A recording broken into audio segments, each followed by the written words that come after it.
Some things we believe are gone forever, buried in the past, locked in fossils, and forgotten by time. But what lies beneath the ocean floor can still stir and return. June 2024. A deep-sea research vessel at the edge of the Tonga Trench, South Pacific, captures a strange acoustic signal. Only 11 seconds long, but the frequency didn't match any known marine species. Analyzed later in a secured lab, the sound wave revealed something massive, something alive, something ancient. In the final classified report, one name was written, a name long erased from this earth: Kronosaurus. Imagine swimming in an ancient sea. No humans, no ships, only wind howling through the coral reefs of a forgotten world. And beneath the waves lurks the most terrifying predator to ever exist. Kronosaurus, named after Kronos, the god of time in Greek mythology. Not by chance, because when it's hunting you, time itself becomes your enemy. Over 10 meters long, roughly the size of a city bus, weighing more than 10 tons, enough to crush a wooden ship. Its skull alone could stretch as long as a grown man's height, a living battering ram with hundreds of serrated teeth. But its true terror wasn't just in its strength, it was the silence.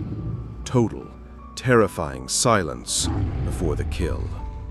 No splash, no ripple, just one snap, and the world ends. Unlike sharks, Kronosaurus was a pliosaur, an ancient marine reptile with 4 powerful paddles. It didn't swim like fish. It flew through water, silent, fast, and able to pivot in 3 dimensions like a submarine hunter. It didn't kill to eat. It killed because that's what it was born to do. For blood, for dominance, because the ocean was its. The Cretaceous period was the age of giants, but for anything that lived in the sea, hearing the name Kronosaurus was enough to freeze the blood. And yet, despite its supremacy, Kronosaurus vanished in the Great Extinction Event, a cosmic impact that shattered an era. Its reign, it seemed, was over. Or maybe it simply retreated into the dark. 100 million years have passed, but if a creature like that survived, what has it become now?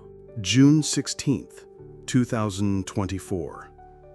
A research vessel named ABY-S7 is dispatched to the southern edge of the Tonga Trench, one of the deepest and least explored regions of our planet. The mission is routine: monitor oceanic temperatures, seismic activity, and collect life samples from the Hadal Zone. Everything proceeds normally until something unexpected surfaces. A deep acoustic pulse is detected at a depth of 3,800 meters. Low frequency, 6 seconds long, not geological, not volcanic, more like a growl, twisted with the metallic screech of pressure-strained steel.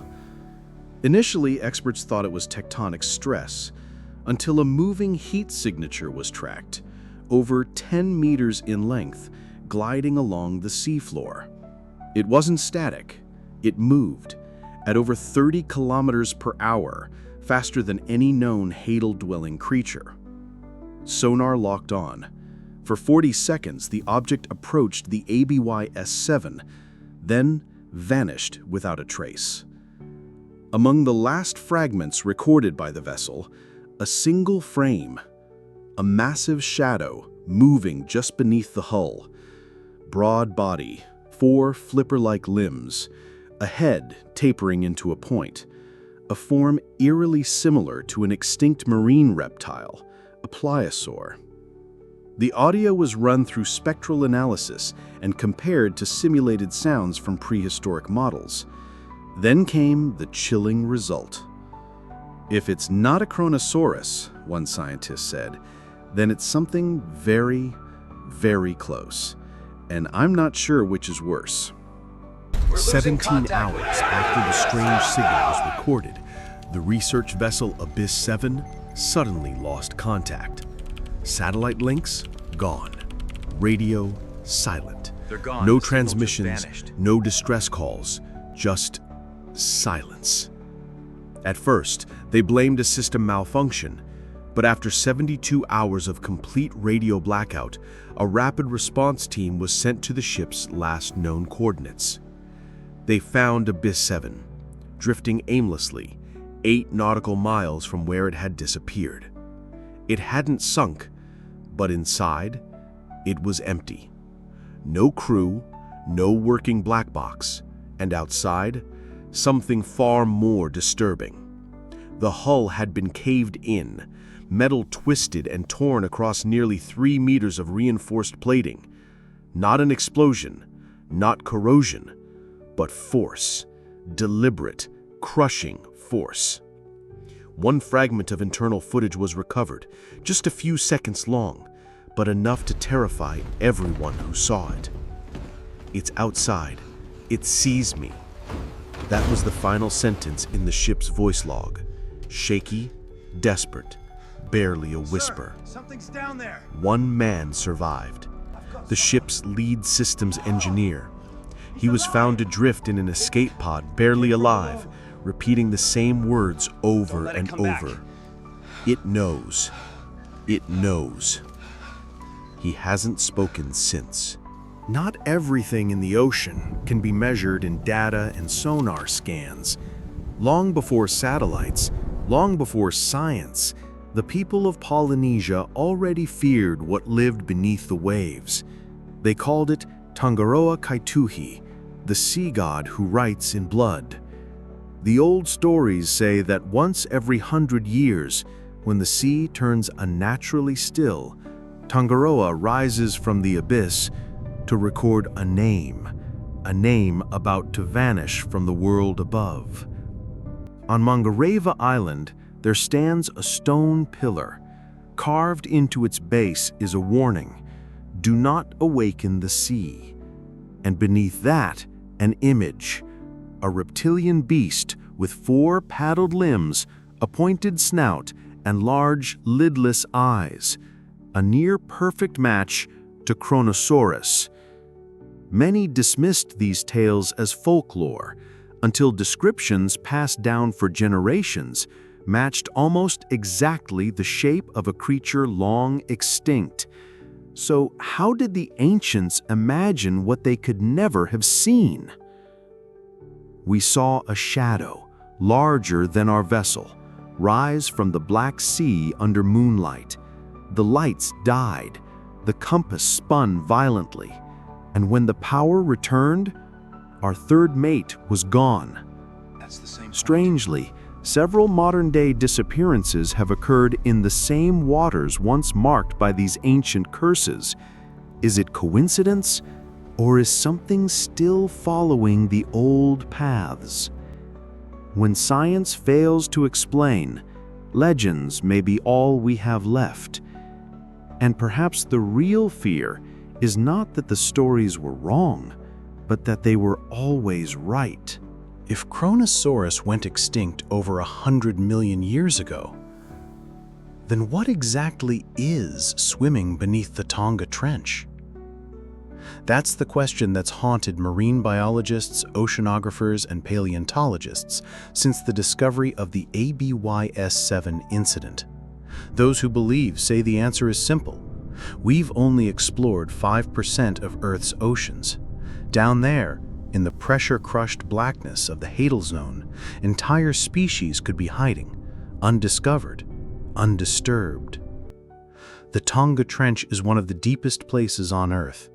No sunlight, no oxygen, a world beyond life as we know it. Perfect for something that was never meant to be seen again. The size matches, the movement patterns, too fast for known deep-sea animals, and the acoustic signature, almost identical to a simulated Kronosaurus growl. But skeptics argue it's all misidentification. Whales, submarine echoes, sensor glitches, the human brain seeing monsters where there are none. Yet what unsettles everyone are the new signals. 4 more incidents in just 2 months, each between 2 a.m. and 4 a.m., each followed by a missing vessel. No wreckage, no screams, just silence, then static. Maybe Kronosaurus never survived. Maybe it's all fear and shadows and ancient myths. But if science itself starts going quiet, who will ask the final question? We've always believed that we're the ones observing the ocean. With science, with technology, with light, we assumed we would uncover everything. But what if, from the very beginning, we were the ones being observed? Kronosaurus was never gone. It was only waiting.